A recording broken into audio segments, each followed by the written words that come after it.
सबसे पहले स्टार्ट करते हैं मैट्रिक्स। और सबसे हल्का एक्सरसाइज है ये, बहुत इजी एक्सरसाइज है मैट्रिक्स का। तो यहां पर आप पहले हम लोग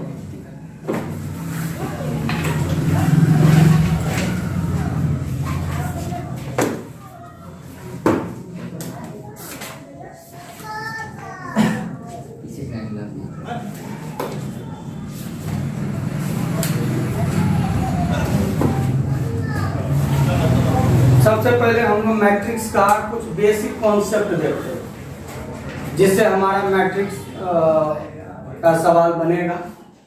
तो इसका सबसे पहले कॉन्सेप्ट देखते हैं। कॉन्सेप्ट देखने से पहले हम एक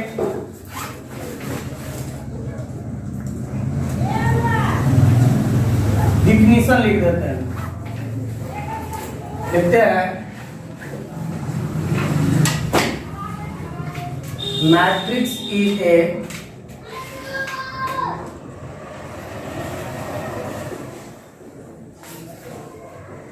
rectangle or a square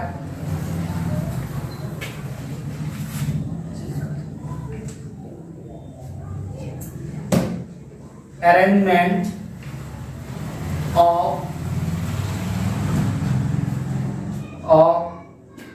numbers or functions। ये हमारा मैट्रिक्स का डिफिनीशन है। तो डिफिनीशन क्या है उसको अभी हम लोग छोड़ देते हैं। डिफिनीशन उतना महत्व नहीं रखता है, फिर भी हम एक डिफिनीशन लिख दिए, बहुत छोटा सा definition. Matrix is a rectangle और स्क्वायर अरेंजमेंट ऑफ नंबर्स और फंक्शन। ये एक डिफिनीशन है, लेकिन डिफिनीशन है क्या इसको हम लोग आगे थोड़ा सा समझेंगे। सबसे पहले तुम लोग को बता दें कि मैट्रिक्स का हम लोग दैनिक जीवन में बहुत यूज करते हैं। हर एक महीना में इस मैट्रिक्स का यूज होता है, लेकिन हम लोग नहीं पढ़े होने के कारण क्या है, पता ही नहीं चलता है कि ये मैट्रिक्स है। हम लोग यूज कर रहे हैं, लेकिन पता नहीं चलता है कि हम लोग मैट्रिक्स का यूज करते हैं। तो क्या, तो सबसे पहले हम एक इंफॉर्मेशन लिखते हैं।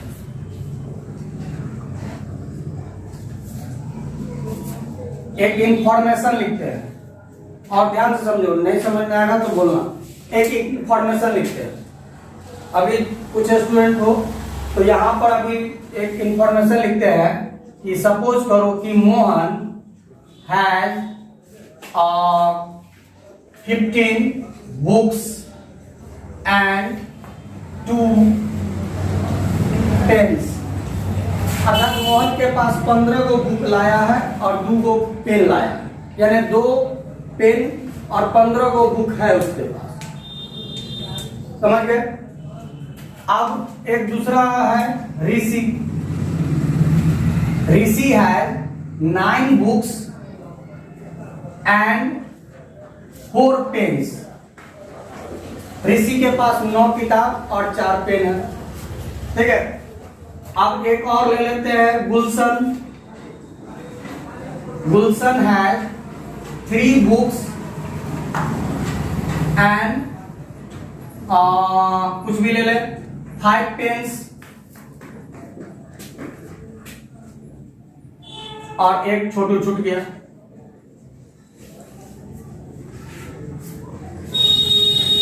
छोटू है 7 बुक्स एंड 6 पेज। सपोज करो एक इंफॉर्मेशन है, तो यहाँ पर तुम लोग गौर से देखो कि इंफॉर्मेशन जो अभी हम लिखे हैं, इसको लिखने में कितना समय लगा। और ये इंफॉर्मेशन क्या बता रहा है कि मोहन के पास इतना किताब है, इतना पेन है। ऋषि के पास इतना किताब है, इतना पेन है। गुलशन के पास इतना किताब, इतना पेन है ऋषि। ठीक है, यदि हम इसी इंफॉर्मेशन को, इतना ही इंफॉर्मेशन को यदि हम शॉर्ट में लिख दे, तो हम लोग ऐसे लिख सकते हैं तो शॉर्ट में लिख दे। और कैसे? टेबल बनाकर ऐसे लिख दे। यदि उसको हम लोग टेबुलर फॉर्म कहेंगे, टेबल बनाकर लिख देते हैं। हाँ? और यहां पर ही लिख देते हैं नेम, सपोज करो नेम, यहां पर लिख देते हैं बुक्स, और यहां पर लिख देते हैं पेन्स, सपोज एक टेबल के रूप में। और यहां पर लिख देते हैं मोहन, यहां 15, यहां 2, उसी तरह ऋषि 9,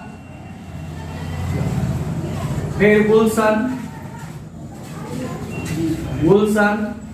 3 और 5। सपोज करो एक और बचा हुआ है छोटू,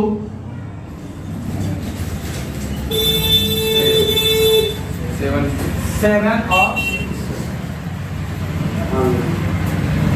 तो तुम एक चीज देखो, तो उससे तो हल्का हो गया, ये हुआ कि नहीं हुआ। अब वही इंफॉर्मेशन ये भी दे रहा है, ये भी बोल रहा है कि मोहन के पास 15 किताब और 2 पेन है, ऋषि के पास ये, लेकिन उससे शॉर्ट हो गया, उससे शॉर्ट हुआ।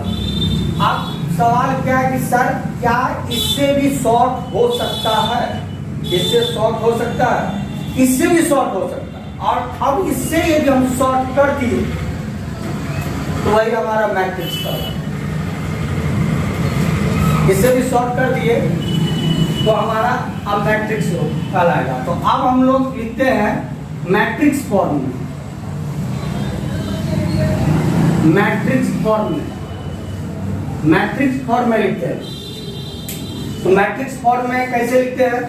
तो ऐसे लिखते हैं। अब इसी चीज को ऐसे मैट्रिक्स फॉर्म में, मोहन 15, 2, ऋषि 9, 4, गुलशन 3, 5, छोटू 7, 6। और एक बार हम इसको एक ब्रैकेट में गिर देते, इतना ब्रैकेट बनाने का जरूरत नहीं, एक ब्रैकेट में गिर, उससे तो कुछ शॉर्ट लग रहा है, इतना कॉलम नहीं बनाना पड़ेगा। तो ये हमारा मैट्रिक्स हो गया, ये लॉन्ग उससे शॉर्ट और इस सबसे शॉर्ट, ये हमारा मैट्रिक्स हो गया, मैट्रिक्स हो गया। अब ये जो देख रहे हो, ये जो ब्रैकेट देख रहे हो, मैट्रिक्स को इसी ब्रैकेट से डिनोट किया जाता है, समझ गया ना? मैट्रिक्स को इसी ब्रैकेट से डिनोट किया जाता है। खैर हम आगे पॉइंट हम लिखेंगे ही, लेकिन अब हम यदि परिभाषा को देखें, परिभाषा को अब हम देखें इससे मिला करके, तो यहां पर कहता है मैट्रिक्स क्या है, तो या तो एक रेक्टेंगल में लेगा, रेक्टेंगल में, और या नहीं तो स्क्वायर में, हम दिखाएंगे स्क्वायर में। रेक्टेंगल में लेता है या तो स्क्वायर में लेता है, यानी आयत में लेगा या तो वर्ग में लेगा, इसके अलावा कोई आकृति में नहीं लेगा। और अरेंजमेंट करता है, वो अरेंज करता है, यानी अरेंज हो गया है, अरेंजमेंट। लेकिन अरेंज करेगा सिर्फ 2 ही चीज को, या तो नंबर को करेगा या तो फंक्शन को करेगा, इस 2 के अलावा तीसरा कोई अरेंज नहीं करता। लेकिन यहां पर हम तो देखिए, ये तो नंबर है, ये तो नंबर है, ये क्या है? नंबर है क्या? नहीं। मोहन क्या नंबर है? ऋषि नंबर है, गुलशन नंबर है? नहीं है। और ये फंक्शन भी नहीं है। फंक्शन क्या होता है? या तो ट्रिग्नोमेट्रिकल फंक्शन होगा, जैसे sin x plus cos x, या तो tan x, इस तरह ट्रिग्नोमेट्रिकल फंक्शन होगा, या फिर अलजेब्रिक फंक्शन होगा x² प्लस 2x, इस तरह का कुछ लिखा हो, या नहीं तो लॉगरिथम फंक्शन होगा log a plus log b, इस तरह का कुछ फंक्शन होगा। लेकिन ये सब जो नाम है, ये ना तो नंबर है और ना तो फंक्शन है, इसीलिए ये मैट्रिक्स नहीं कहा। मैट्रिक्स उसी को कहेंगे जो नंबर को और या तो फंक्शन को अरेंज करे।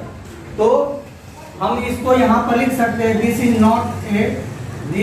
नॉट ए मैट्रिक्स, ये मैट्रिक्स नहीं, मैट्रिक्स नहीं। तो अब हमारा मैट्रिक्स है क्या? तो मेन मैट्रिक्स हमारा बनेगा कैसे? तो ऐसे बनेगा मैट्रिक्स। यदि हम बनाएंगे तो ऐसे बनाएंगे हम, ऐसे, ठीक है। 15, 9, 3, 7, 2, 4, 5, 6 ऐसे बनाएंगे। तुम एक चीज देखो, यदि हम ऐसे बना दिए तो ठीक है, लेकिन मान लो कि मेरे पास 2 एक डाटा रहता, सपोज करो 2 डाटा रहता, 2 एक डाटा रहता, यही 2 डाटा रहता, तो हम कैसे बनाते और करके। और यदि 2 एक डाटा रहता, फिर से सुनो, यहाँ हम 4 डाटा ले लिए, ठीक है, लेकिन 2 एक डाटा रहता तो हमारा कुछ इस तरह आता, 15, 2, 9, 4 आता। तो ये स्क्वायर है, देखो ना, जिसका ऐसे और ऐसे सेम हो, यानी कि लेंथ और ब्रेथ एक प्रकार का सेम हो, उधर भी 2 यूनिट, इधर भी 2 यूनिट है, समझा? तो ये हमारा स्क्वायर है, ये हमारा स्क्वायर हो गया, ये स्क्वायर हो गया। लेकिन इसमें देखो, इसका ये और ये क्या सेम है? नहीं। तुम यदि व्हाइट बोर्ड को यदि देखो तो इसका लेंथ और इसका ब्रेथ अलग अलग है, तो ये हम कहेंगे रेक्टेंगुलर शेप में है, रेक्टेंगुलर शेप में है। और यदि मान लो कि ऐसा भी हो सकता था कि जितना इसका लेंथ है उतना ही यदि हमारा इसका ब्रेथ भी हो जाता, तो हम कहते हैं क्या कि ये स्क्वायर के शेप में है। तो ये हमारा हो गया रेक्टेंगुलर शेप और ये हमारा हो गया स्क्वायर। आप सवाल है कि सर ये जो ब्रैकेट है ये क्या है? यही मैट्रिक्स को डिनोट करता है, मैट्रिक्स को ये डिनोट करता है। मैट्रिक्स को 2 तरह से हम लोग लिख सकते हैं, 2 तरह से लिख सकते हैं, ठीक है। एक ऐसे लिख सकते हैं, या तो फिर हम एक और ऐसे भी लिख सकते हैं। ध्यान से 15, 2, 9, 4, 3, 5, 7, 6 इसको हम ऐसे भी लिख सकते हैं। और 15, 9, 2, 4 इसको हम ऐसे भी लिख सकते हैं। तो मोटा मोटी अब हम एक एन भी लिख दें, एक एन भी लिख दें ऐसे। मैट्रिक्स इज डिनोटेड बाय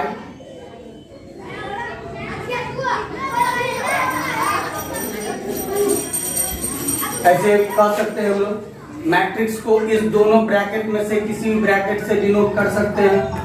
आप कहोगे कि सर क्या हम ऐसे डिनोट कर सकते हैं? ऐसे डिनोट कर सकते हैं, 15, 2, 9, 4 इस तरह का डिनोट कर सकते हैं। तो ये डिनोट ऐसे नहीं, इस तरह से डिनोट नहीं होगा। डिनोट 2 तरह से होगा, या तो इस तरह के शेप से या इस तरह के शेप से डिनोट होगा। सिर्फ 2 तरह से हम लोग मैट्रिक्स को डिनोट कर सकते हैं। आप किसी के मन में होगा सर ये तो जान गए कि मैट्रिक्स को इस तरह से डिनोट करते हैं, अच्छा कौन हो, अच्छा कौन हो? तो यदि हम लोग एनसीईआरटी से पढ़ रहे हैं तो एनसीईआरटी में जितना भी सवाल है, एक आध को यदि होगा तो हो सकता है अपवाद हो, नहीं तो 99% जितना भी सवाल तुमको मिलेगा वो इससे डिनोट किया, 99% सवाल इससे डिनोट किया होगा। और हो सकता है कहीं एक आध को सवाल हो या नहीं भी हो, लेकिन हो सकता है ये भी कि कोई और दूसरा बुक में इस तरह का डिनोट होगा, तो वहां पर विद्यार्थी कहता है कि सर मैट्रिक्स को तो इस तरह से डिनोट कर दिया, जो कि हम लोग पढ़े ही नहीं, मैट्रिक्स को ये जानते हैं किस तरह से, तो दोनों तरह से डिनोट होता है। लेकिन यहाँ पर हम लोग एनसीईआरटी यदि पढ़ रहे हैं तो एनसीईआरटी में हम लोग इसको इसी तरह से डिनोट करेंगे। इतना हम लोग समझ गए, इतना समझे। आप देखो अभी हम क्या बताए, मैट्रिक्स का हम लोग दैनिक जीवन में डेली यूज करते हैं ना। मान लो कि तुम्हारे पिताजी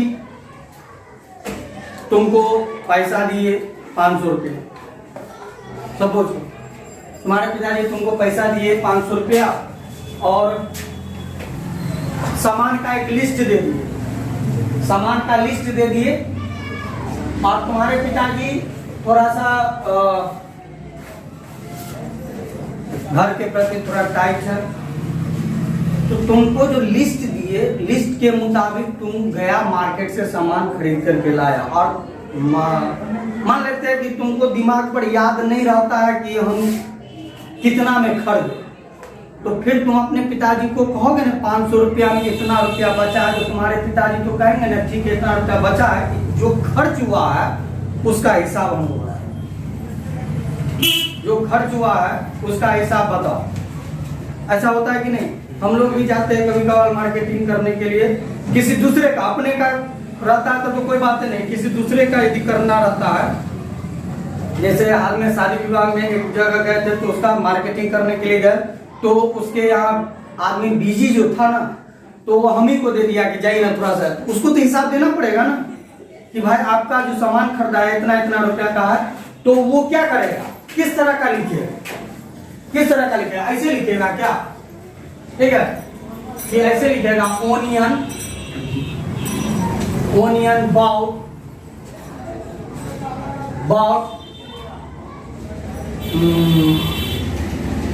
50 रुपी, है ना। उसके बाद मान लेते हैं कोई पेन खरीदा, तो पेन बाउट 70 रुपी, ऐसे लिखेगा क्या?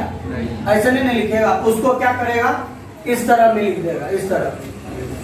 ठीक है, तो इस तरह में जो हम लोग लिखते हैं और वही हमारा मैट्रिक्स होता है, और हम लोग इस मैट्रिक्स का यूज दैनिक जीवन में करते हैं।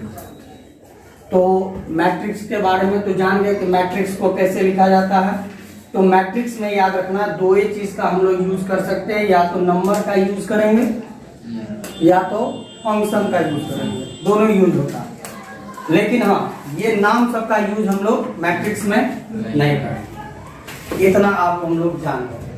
जब इतना जान गए तो थोड़ा सा और इंफॉर्मेशन हम लोग को लेना होगा, थोड़ा और इंफॉर्मेशन लेना होगा मैट्रिक्स के बारे में। इसको याद रखना एक। अब हम इसी चीज को ले लेते हैं, इसी चीज को ले लेते हैं, कोई छोटा वाला ही ले लेते हैं, इसी चीज को ले लेते हैं। सपोज करो 15, 2, 9 और कुछ भी ले लेते हैं, ये ले लेते हैं। सपोज करो ये जो ब्रैकेट देखते हैं ये मैट्रिक्स कहलाता है, मैट्रिक्स से डिनोट हुआ। ये अंदर में जो अंक सब है, ये अंदर में जो अंक है उसको हम लोग एलिमेंट कहेंगे, और किसका, मैट्रिक्स का। तो हम लोग इसको ऐसे बोल सकते हैं एलिमेंट्स ऑफ मैट्रिक्स, बोल सकते हैं कि नहीं?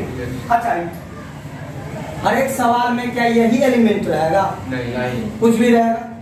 लेकिन जो भी होगा, या फंक्शन होगा या नंबर होगा, वो उसको हम लोग क्या कहेंगे, एलिमेंट कहेंगे, मैट्रिक्स का एलिमेंट कहेंगे। इतना समझ गए? अब याद रखना कि तुम लोग घर में देखे होगे कि बच्चा जन्म लेता है भी नहीं, और घर का आदमी पहले से नाम रखना शुरू कर देता है। लड़का होगा तो ये रखाएगा, लड़की होगी तो ये रखाएगा। तो इसका मतलब क्या है, पैदा होने से पहले ही नाम रखा जाता है। तो कहने का मतलब क्या है, कहने का मतलब क्या है, पैदा कब, जब धरती पर आ गया उससे पहले ना नाम रखाएगा। तो हम लोग भी क्या करेंगे, क्वेश्चन लिखने से पहले कॉपी में पहले इसका नाम लिखना है, कुछ भी नाम लिख देंगे, कुछ भी नाम लिख देंगे, और अल्फाबेट से नाम लिखेंगे। ठीक है, और याद रखना इसको जो हम लोग नाम लिखे हैं, इसको हम लोग कहेंगे name of matrix, name of matrix, matrix. और याद रखना जब भी हम लोग मैट्रिक्स का नाम लिखेंगे तो वो कैपिटल लेटर में होना चाहिए।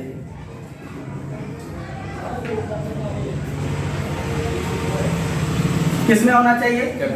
कैपिटल लेटर में।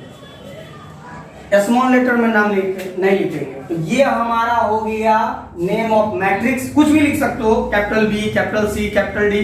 किसी सवाल में कैपिटल ए लिख देंगे, किसी सवाल में कैपिटल डी लिख देंगे, ये तुम्हारे ऊपर डिपेंड करता है क्या लिखना है, लेकिन नाम लिखना जरूरी रहता है, बेनाम तो होता नहीं है। तो ये नाम लिख देते हैं, ये एलिमेंट हो गया और ये मैट्रिक्स। तो मैट्रिक्स के बारे में इतना जान गए। इतना यदि हम लोग जान गए तो अब हम लोग रो और कॉलम का थोड़ा सा इंट्रोडक्शन लेंगे। इसमें रो और कॉलम का इंट्रोडक्शन। तो अभी हम लोग इंट्रोडक्शन सिर्फ किए हैं कि मैट्रिक्स लिखा कैसे जाता है, समझ गए। मैट्रिक्स कैसे लिखा जाता है तो समझ गए कि सर नंबर और फंक्शन नहीं होगा मैट्रिक्स में, सॉरी नंबर और फंक्शन के अलावा कुछ नहीं होगा मैट्रिक्स में, ये जान गए।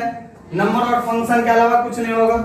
और हम लोग ये जान गए कि जब भी हम लोग मैट्रिक्स कॉपी पर लिखेंगे तो दो तरह से लिख सकते हैं, या तो इस ब्रैकेट का यूज करेंगे या तो इस ब्रैकेट का यूज करेंगे। लेकिन हम लोग यदि एनसीईआरटी से पढ़ रहे हैं, एनसीईआरटी बुक से पढ़ रहे हैं, तो एनसीईआरटी बुक ज्यादातर इस तरह से यूज करता है, तो हम लोग भी इस ब्रैकेट का यूज करेंगे।